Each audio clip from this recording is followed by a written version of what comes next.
Hey, welcome back to the channel. On today's episode, we're finally working back on the Impala. I gotta clean this thing out, that way I can get the floor prepped, get the body ready for the body cart, and remove some of the interior pieces to have access to the floor pans and cross braces. All that and more on this episode. Stay tuned.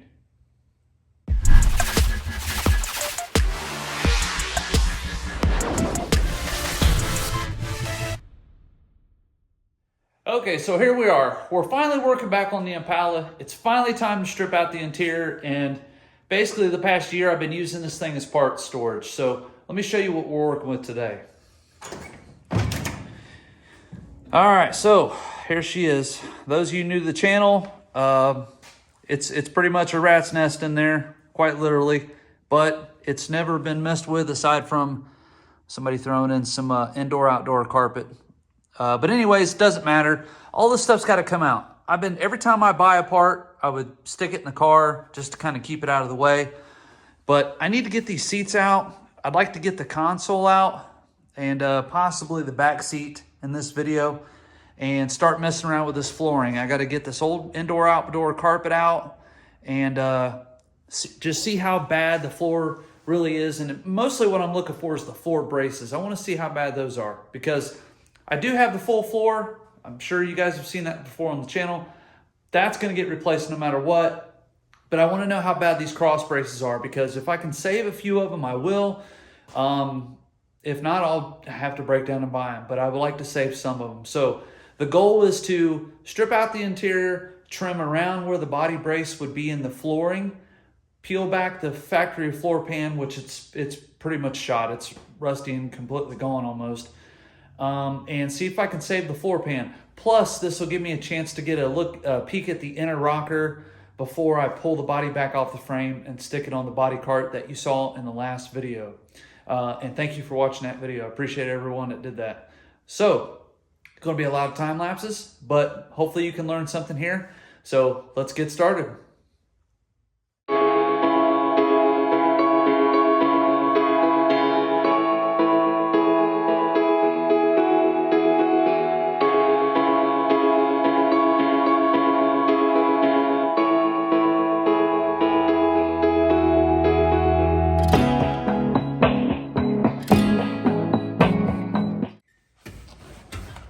Okay, so tech tip, you guys saw me taking these bolts out for the bucket seat here. Two on this side, two on the other side, and then same for the other seat.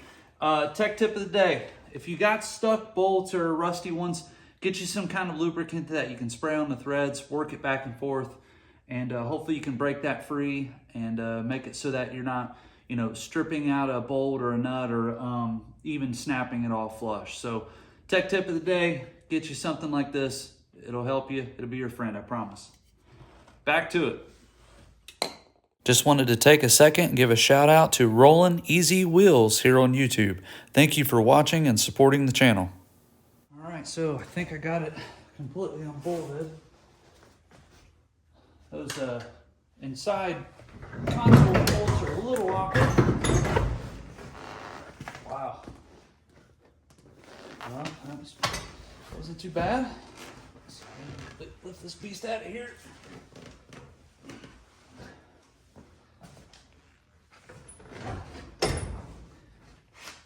Oh, that's a little heavy. Yep. Wow. Okay. So, when I first got this car, it had been outside for a very, very long time. And I'm pretty sure there was mice that took up a home in here. So, my infinite wisdom, little trees to the rescue to help with some of that.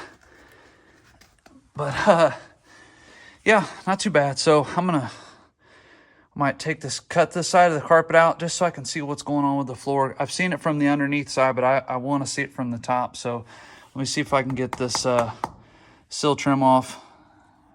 Body by Fisher, if you didn't know. And then I'll bring it back.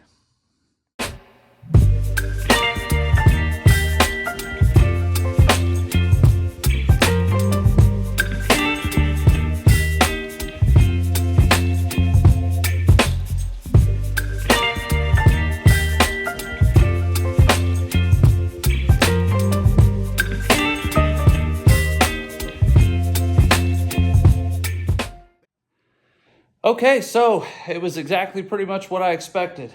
Somebody at one point did put indoor, outdoor carpet in this car.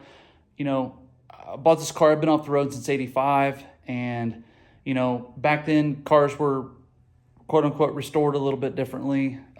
You know, somebody was probably most likely just trying to keep this thing on the road. So they did what they could and they put some carpet in it. Can't knock them for that. But a big culprit for rusted out floor pans is the factory jute padding. That stuff holds a lot of water, and over time it just is moisture up against the floor, and before you know it, you got a hole in your floor pan. Now, something funny that I found was, I don't know what this is. Couldn't tell you, but they used it as a patch, which is not that uncommon. I've seen that stuff before. Stop signs, you name it, I've seen it. Hell, I've done it. But, you know, like I said, I've got a floor. This is no big reveal here. It's just, I really needed to see, you know, how bad these inner rockers are when I start tearing this apart. So, removing this piece here.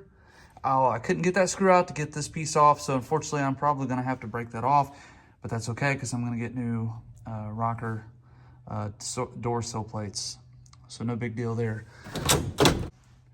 Not as bad as I thought over there.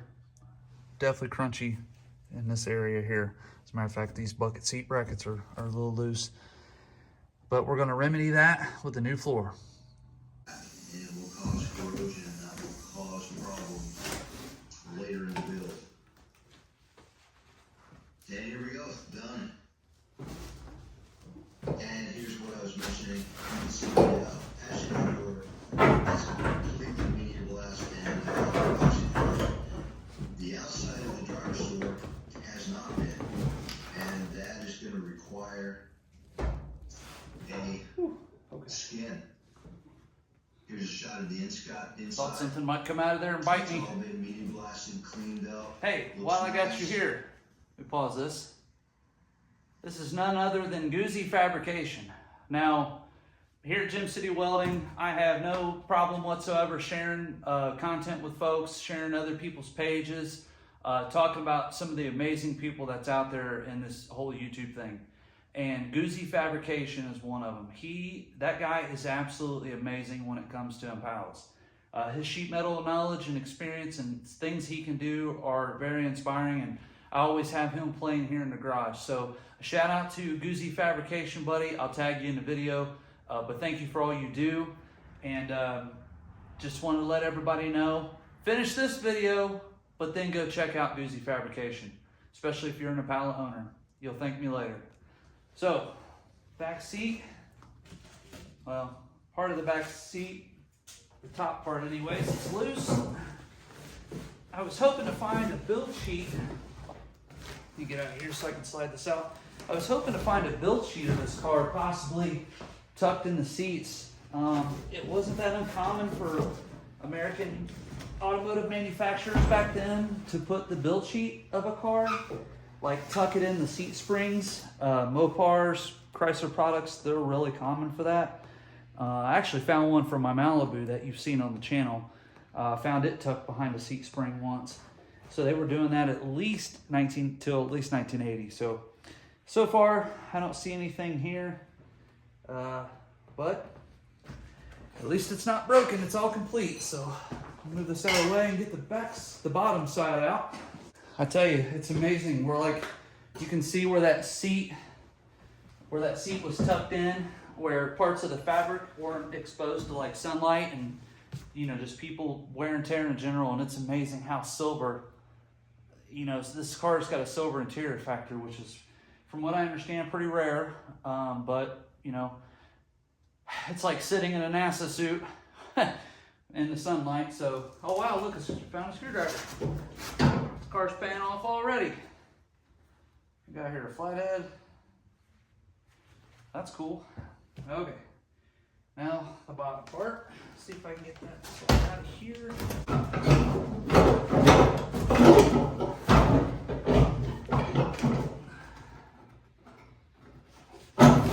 There we go.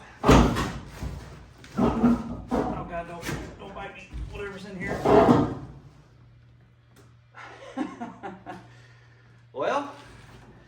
don't see any dead critters. It looks like it's mostly just acorns. When I took this frame apart from this car and went and had it sandblasted, the whole entire, like every opening of the frame was stuffed with acorns and walnuts. Which was, I thought, pretty funny. Okay, I don't see a build sheet on the bottom side. So there's only one more place we can check, and that's the bottom passenger bucket. But for now, I'll get this out of here. Actually, I should probably bring you along.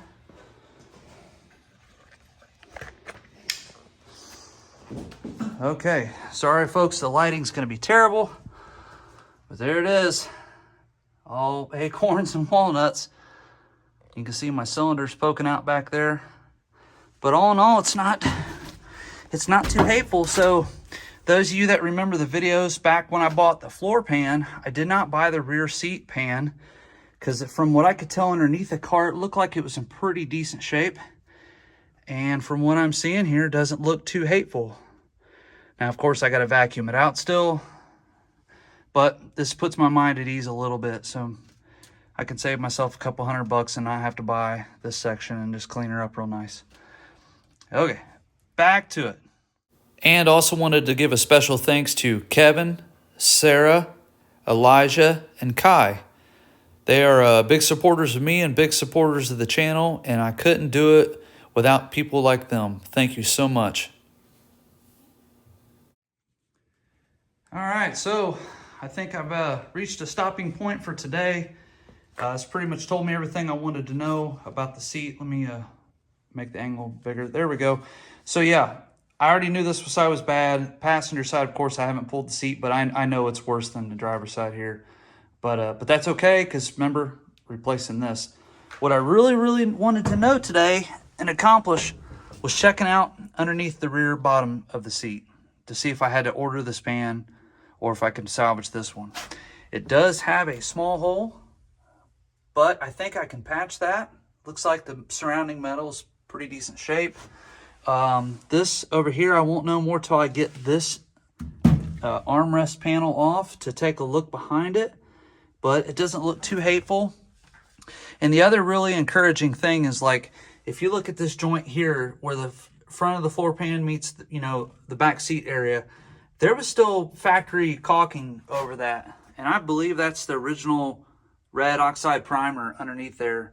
So the fact that all those, lips are still intact, of course I still have to peel all that off there, but it's scraping off really nicely with a chisel and a screwdriver. So that tells me a lot about what I wanted to know today. Looks like I can progress and not have to worry about possibly replacing this pan at this time. So I'll be pulling this seat very soon, getting the rest of this old carpet out.